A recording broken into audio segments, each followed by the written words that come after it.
बेटा हम स्टार्ट कर रहे हैं अब अपने पास सेकंड यूनिट, और वो क्या है आप लोगों के पास है सॉल्यूशन। कौन सी यूनिट है बेटा? सॉल्यूशन। तो बेटा सॉल्यूशन को जब हम स्टार्ट करते हैं तो इसको मैं काफी पार्ट्स में डिवाइड करता हूं। जैसे पहला होता है आपके पास कंसंट्रेशन टर्म। क्या होती है बेटा? Concentration terms. तो मैं कंसंट्रेशन टर्म के ऊपर चलता हूं। बेटा सबसे पहले होता है स्ट्रेंथ। स्ट्रेंथ क्या है आप लोगों के पास? स्ट्रेंथ होता है आपके पास amount of solute, amount of solute present है बेटा in 1 litre volume of a solution.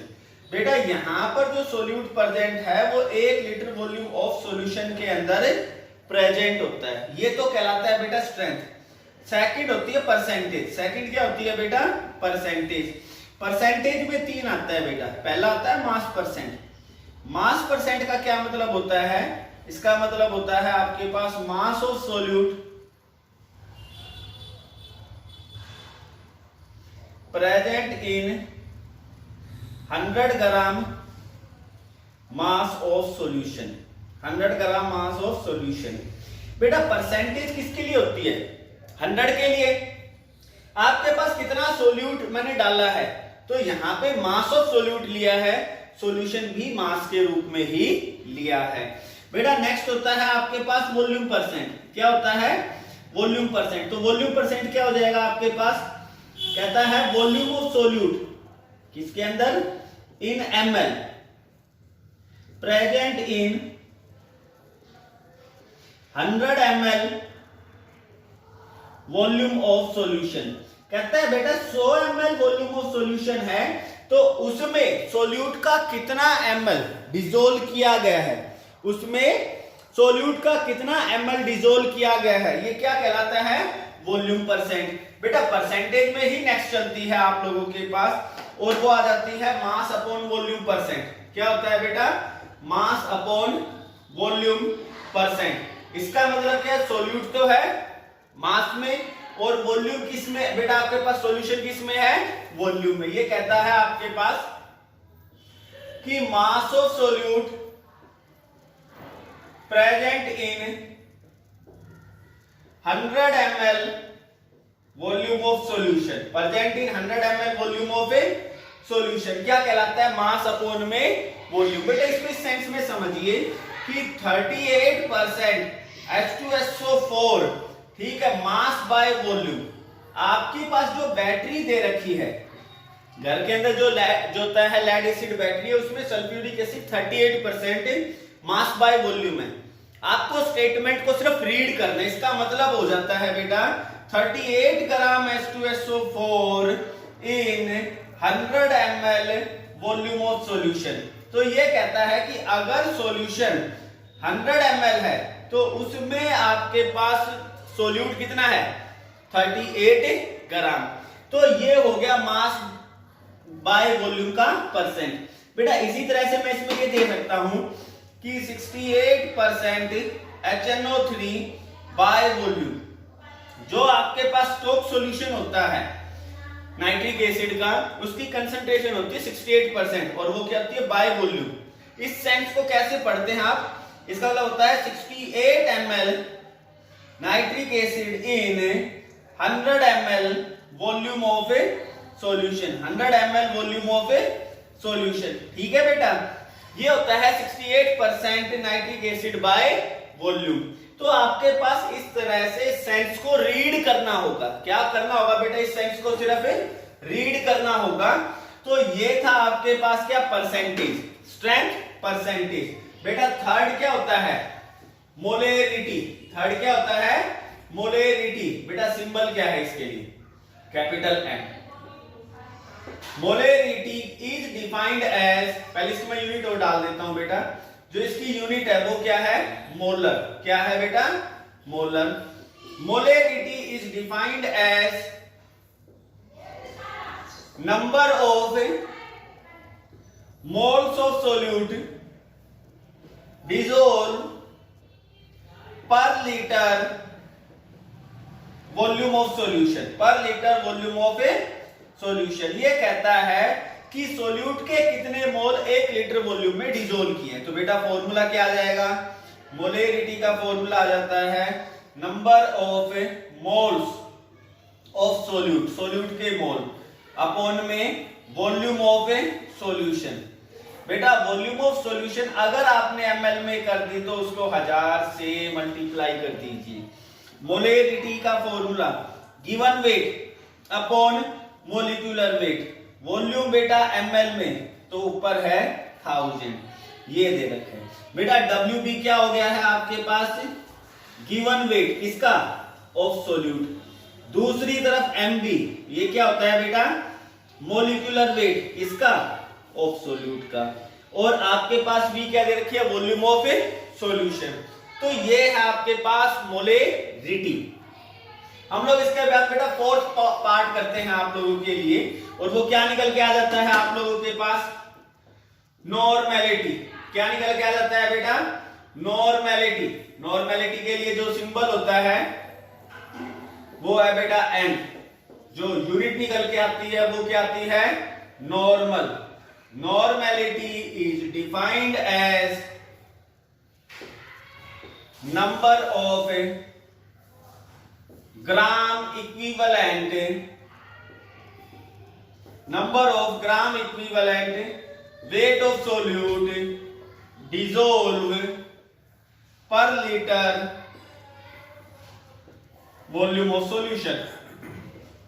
ठीक है बेटा, तो आप इसको कह सकते हो नॉर्मलिटी कुछ और नहीं, वो है आपके पास number of gram equivalent weight of solute upon में वॉल्यूम ऑफ सॉल्यूशन। बेटा वॉल्यूम ऑफ सॉल्यूशन अगर आपके पास ml में है तो इनटू में 1000। अच्छा ग्राम इक्विवेलेंट वेट क्या होता है बेटा, ग्राम इक्विवेलेंट वेट बेटा ये होता है आप लोगों के पास जो होता है गिवन मास अपॉन में इक्विवेलेंट मास, अपॉन में इक्विवेलेंट मास। बेटा अब ये इक्विवेलेंट मास क्या होता है, इक्विवेलेंट मास जो बेटा आपके पास निकल के आता है वो आता है मॉलिक्यूलर मास अपॉन में एसिडिटी या बेसिसिटी। बेटा ये एसिडिटी या बेसिसिटी क्या है, एसिडिटी ये बेटा फॉर बेस, बेस के लिए होती है, और ये क्या होते हैं, number of OH negative ions. कोई एक बेस कितना OH नेगेटिव आयन देगा वो क्या कहलाएगा, उसकी एसिडिटी। बेटा बेसिसिटी, बेसिसिटी किसके लिए होती है, फॉर एसिड। और आपके पास ये क्या होता है, number of H positive ions, H positive ions की संख्या। तो आपके पास बेटा जो नॉर्मेलिटी का फॉर्मूला निकल के आता है, जो फंक्शनल है जिससे आप कोई क्वेश्चन सोल्व कर सकते हैं, वो आता है given weight, molecular weight, volume ml में बेटा इनटू में 1000 इनटू में एसिडिटी या बेसिसिटी। ये पूरा फॉर्मूला मोलेरिटी का है। तो बेटा जो नॉर्मेलिटी निकल के आ जाती है आपके पास, वो निकल के आ जाती है मोलेरिटी इनटू में एसिडिटी बेसिसिटी। ये आपके पास फॉर्मूला निकल के आ जाएगा। तो बेटा हम लोग डिस्कस कर चुके हैं नेक्स्ट मोलेरिटी। तो आपके पास जो होता है 4 टर्म हो चुकी है। मैं नेक्स्ट डिस्कस कर रहा हूं फिफ्थ मोलेलिटी। फिफ्थ क्या है बेटा, मोलेलिटी। बेटा मोलेलिटी जो होता है उसका सिंबल स्मॉल m है। सिंबल क्या दे रखा है बेटा, स्मॉल m। और यूनिट क्या होती है बेटा आप लोगों के पास, molar. Molality is defined as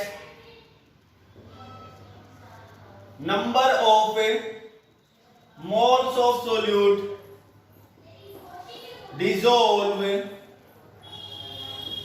per litre, dissolve per kilogram weight of solvent. बेटा ये कहता है कि कितने सोल्यूट के मोल डिसॉल्व किए गए हैं किलोग्राम वेट ऑफ सोलवेंट में। तो बेटा आपके पास आ जाती है मोलेलिटी के लिए क्या दे रखा है, number of moles of solute upon में आपके पास वेट ऑफ सोलवेंट। और वो अगर ग्राम में तो ऊपर आपने क्या कर दिया 1000। बेटा functional formula molality WB upon में MB, आपके पास WA ग्राम में है तो इनटू में 1000। ये फंक्शनल फॉर्मूला है जिससे आपके न्यूमेरिकल्स सोल्व होंगे, जिससे आपके न्यूमेरिकल्स क्या होंगे बेटा सोल्व होंगे। तो ये मोलेलिटी थी। यहां से बेटा आपके पास दो क्वेश्चंस आ चुके हैं, दो थ्योरेटिकल क्वेश्चंस आ चुके हैं। पहला क्वेश्चन है out of molality and molality which better term, which better term, इनमें से बेटर कौन सा है। बेटा यहां पर बेटर पूछा गया है कि किसकी वैल्यू जो होता है टेम्परेचर के साथ नहीं बदलती। फर्स्ट लाइन में आंसर है, आप लोग कहते हैं मोलेलिटी बेटर ओवर मोलेलिटी। ये आपके पास फर्स्ट लाइन में मैंने आंसर दिया। अब इसका मैं कंक्लूजन देता हूं, आखिर मैं यहां तक पहुंचा कैसे हूं। तो हम लोग क्या कहते हैं, मोलेलिटी यूज वॉल्यूम। मोलेलिटी किसको यूज करती है, volume, which depend on temperature, which depend on temperature, जो किस पर डिपेंड करती है, टेम्परेचर पर। वाइल जबकि molality use weight which independent to temperature, which independent to temperature, जो टेम्परेचर पर डिपेंड नहीं करता। बेटा क्वेश्चन था मोलेलिटी और मोलेलिटी में बेटर टर्म कौन सी है, और हम क्या देते हैं कि मोलेलिटी बेटर है मोलेलिटी से। अब इसके पीछे रीजन देते हैं, कहते हैं मोलेलिटी जो होती है बेटा वॉल्यूम को यूज करती है जो टेम्परेचर डिपेंडेंट है, जबकि मोलेलिटी वेट को यूज करती है जो टेम्परेचर इंडिपेंडेंट है। तो इसलिए ये बेटर टर्म है बेटा। मोलेलिटी टेम्परेचर बदलने पर बदलेगी, तो यहां पे कोई फिक्स टर्म नहीं है, जबकि मोलेलिटी टेम्परेचर बदलने पर भी फिक्स रहेगी, तो इसलिए मोलेलिटी बेटर है बेटा। सेकंड क्वेश्चन आपके पास, out of 1 molar and 1 molar which more concentrated, which more concentrated. बेटा इस टर्म को ढंग से समझना, पहले वाला तो बेटर टर्म था, सेकंड वाला कंसंट्रेशन के ऊपर है। अब आपके पास बेटा मैं फर्स्ट लाइन में नेक्स्ट जो होता है आंसर देता हूं कि 1 मोलर मोर कंसंट्रेटेड देन 1 मोलर, कहता है कि 1 मोलर से ज्यादा बेटर है। रीजन दिया जाता है कि इन मोलेरिटी कंसंट्रेशन फाइंड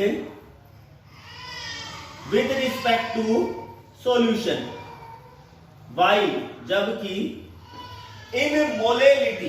बेटा जब हम बात करते हैं मोलेलिटी की तो कंसंट्रेशन आप किसके विद रिस्पेक्ट टू निकालते हो, सॉल्यूशन के with respect to. While in molality, जबकि मोलेलिटी में आप लोग क्या कहते हैं, concentration find with respect to solvent. ये किसके विद रिस्पेक्ट टू निकाली जाती है बेटा, सोलवेंट के with respect to, so it further diluted. तो ये फर्दर क्या हो जाती है, डाइल्यूट या डिक्रीज, तो ये फर्दर डिक्रीज हो जाएगी।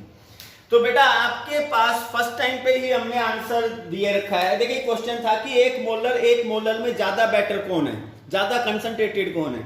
1 मोलर ज्यादा कंसंट्रेटेड है, क्यों है, कहता है कि मोलेरिटी में तो जो कंसंट्रेशन है वो सॉल्यूशन के ही विद रिस्पेक्ट टू है, जबकि मोलेलिटी में सोलवेंट में सोल्यूट डालूंगा तब सॉल्यूशन के विद रिस्पेक्ट टू टर्म आएगी। तो इसका मतलब है मोलेलिटी के अंदर टर्म और डिक्रीज हो जाएगी अगर मैंने इसको सॉल्यूशन के विद रिस्पेक्ट टू निकाला। तो बेटा ये हम लोग डिस्कस कर चुके हैं total 5 concentration term.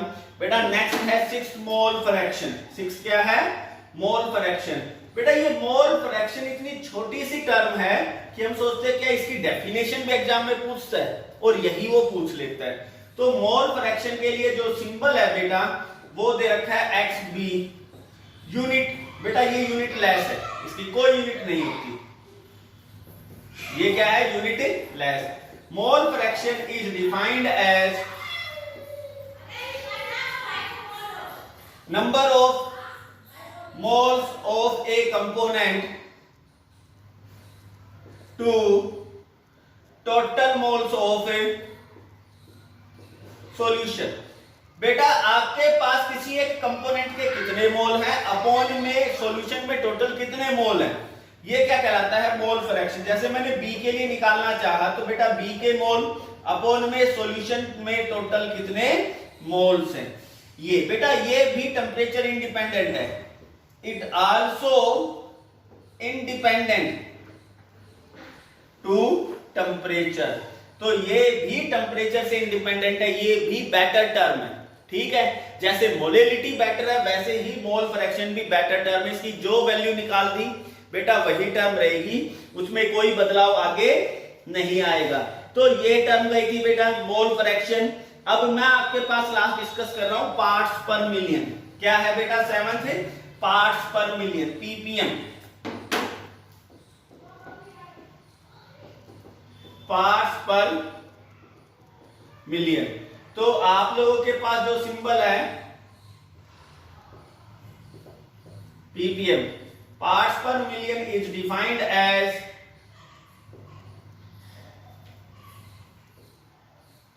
mass of a component present in 1 million part of solution।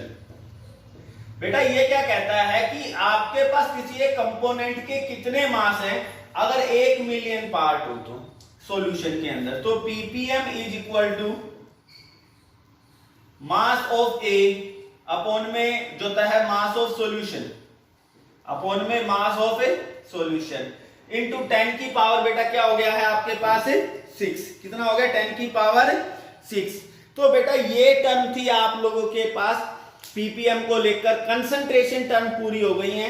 मैं आपको अब जो टर्म करवा रहा हूं कुछ एक्स्ट्रा में अभी बता रहा हूं बेटा, वो एक्स्ट्रा में है, अगर आप उसको याद करना चाहें तो कर सकते हैं। ये एक्स्ट्रा है और ये है आपके पास सबसे पहले तो रिलेशन बिटवीन मोलेरिटी एंड मोलेलिटी। बेटा मैंने माना कि m क्या है आपके पास, m moles of solute present in 1 litre volume of a solution. भाई m मोल प्रेजेंट है 1 लीटर के अंदर, तो बेटा मोलेरिटी हो जाएगी m मोल अपॉन में 1 लीटर मतलब 1000 ml, और उसको 1000 से क्या कर दिया गुना कर दिया। आप बेटा मानते हैं कंसीडर m2 क्या है आपके पास, वो है मोलिक्यूलर मास किसके सोल्यूट की, किसके है बेटा ये सोल्यूट का मोलिक्यूलर मास है। रो क्या दे रखा है आपके पास डेंसिटी ऑफ ए सॉल्यूशन, क्या दे रखी है बेटा डेंसिटी ऑफ ए सॉल्यूशन। तो बेटा क्या आप यहां से मास ऑफ सोल्यूट निकाल सकते हैं। बेटा देखिए जरा आपको एक बात बताते हैं, नंबर ऑफ मोल्स क्या होता है गिवन मास अपॉन में मोलिक्यूलर मास। तो जो मोल होते हैं उसको अगर मोलिक्यूलर मास से मल्टीप्लाई कर दूंगा तो मेरे पास क्या आ जाएंगे मास ऑफ सोल्यूट। तो मैं करता हूं बेटा मोल कितने हैं m और मोलिक्यूलर मास कितना है m2। तो ये हो गया आपके पास मास ऑफ ए सोल्यूट। अब मैं निकालता हूं बेटा मास ऑफ सॉल्यूशन। बेटा मास ऑफ सॉल्यूशन निकालने के लिए मुझे एक बात पता है डेंसिटी क्या होती है मास अपॉन में वॉल्यूम। तो आपके पास जब मैं डेंसिटी को मल्टीप्लाई कर देता हूं बेटा वॉल्यूम से तो मुझे क्या मिलता है मास ऑफ ए सॉल्यूशन। तो बेटा मास ऑफ जो होता है सोलवेंट ये कितना आ जाएगा मास ऑफ ए सोलवेंट। बेटा सॉल्यूशन में से सोल्यूट घटा दो तो आपके पास 1000 रो में से सब्ट्रैक्ट कर देता हूं m2, सब्ट्रैक्ट कर दिया माइनस कर दिया वैल्यूज को डालते हैं। तो बेटा हमारे पास जो मोलेलिटी आती है वो कितनी आ जाती है, कितने मोल है m, और आपके पास बेटा जो होता है मास ऑफ सोलवेंट कितना है 1000 रो माइनस में mm2 इनटू में 1000। एक रिलेशन तो बेटा ये दे रखी है आप लोगों के पास, ये रिलेशन है मोलेलिटी की मोलेरिटी के साथ। बेटा यहां पे इसको 1000 से भाग दे दोगे तो ये 1000 कैंसिल इसके नीचे आ जाएगा, फिर क्रॉस करते हो, फिर क्या कर देते हो क्रॉस। तो आप लोगों के पास बेटा यही टर्म सफिशिएंट टर्म होती है जिसको हम लोग यूज करना चाहेंगे। ये रिलेशन है मोलेलिटी की, किसके साथ बेटा? मोलेलिटी के साथ। तो ये हम लोग रिलेशन देते हैं। नेक्स्ट होता है बेटा आपके पास मोल फ्रैक्शन का। किसका रिलेशन आता है बेटा? सेकंड, मोल फ्रैक्शन का टर्म आता है। और हम दे रहे हैं रिलेशन मोलेलिटी और मोल फ्रैक्शन। क्या है बेटा? ये है relation between molality and mole fraction. इस टर्म को मैंने रिलेट करना है बेटा। तो बेटा आप लोगों के पास यहां पर एक बात बताई जाती है कि मैंने माना कि m मोल्स मोलेलिटी के लिए कहते हैं, तो हम कहते हैं m moles dissolve in 1000 gram mass of solution, mass of solvent. तो मोलेलिटी कितनी आ गई बेटा? m मोल है, 1000 ग्राम है, इनटू में क्या दे रखा है? 1000। ठीक है। आप लोगों के पास बेटा अब हम लोग यहां से क्या निकालते हैं? Mole fraction. आप कंसीडर करते हैं बेटा, कंसीडर करते हैं आप लोगों के पास m1 क्या दे रखा है? Molecular mass of solvent. क्या दे रखा है? सॉल्वेंट। तो बेटा मोल्स ऑफ सॉल्वेंट कितने हो जाएंगे? Moles of solvent. तो आपके पास बेटा मोल्स ऑफ सॉल्वेंट हो जाते हैं। गिवन मास 1000, मॉलिक्यूलर मास बेटा m1। ये टर्म आ गई। हम लोग जो होता है मोल फ्रैक्शन निकालते हैं, मोल फ्रैक्शन ऑफ सोल्यूट। बेटा उसके लिए जो होता है आपके पास xm की वैल्यू लेके चलते हैं x2। बेटा आपके पास सोल्यूट के कितने मोल हैं? m। अच्छा m। और आपके पास सॉल्वेंट के 1000 अपॉन में m1। ये आप लोगों के पास वैल्यू हो जाती है बेटा। आप इस टर्म को सोल्व कर लेते हैं। m अपॉन में m1 m प्लस में बेटा 1000, और ये ऊपर चला जाएगा m1। ये किसके बराबर है बेटा? x2 के। आप इसको बेटा रेसिप्रोकल करते हो तो 1 अपॉन में x2 should be equal to m1 m upon में m1 m प्लस में 1000 अपॉन में m1। बेटा ये कट के 1 हो जाएगा। 1 अपॉन में x2 should be equal to 1 plus में 1000 m1। आप लोग बेटा अब इसी टर्म को सोल्व करते हो। ये जो माइनस है बेटा इस तरफ आ जाता है इक्वेशन के। तो आपके पास 1 अपॉन में x2 माइनस में 1 should be equal to 1000 upon में m1। बेटा 1 माइनस में आपके पास x2 अपॉन में x2 should be equal to 1000 m1। एक में से x2 गया तो x1, x1 अपॉन में x2 should be equal to 1000 upon में m1। ठीक है बेटा। तो आप लोगों के पास क्या निकालना है हम लोगों ने? मोलेलिटी। मोलेलिटी को बेटा एक तरफ रख लेते हैं। 1000 m1 x2 अपॉन में x1। ये रिलेशन है किसकी? मोलेलिटी की। किसकी रिलेशन है? मोलेलिटी की मोल फ्रैक्शन के साथ। तो ये दो जो करवाए ये एक्स्ट्रा हैं, इनको तैयार करें क्योंकि जो नेक्स्ट लेक्चर होगा सिर्फ न्यूमेरिकल्स के लिए ही जाएगा। थैंक यू बेटा।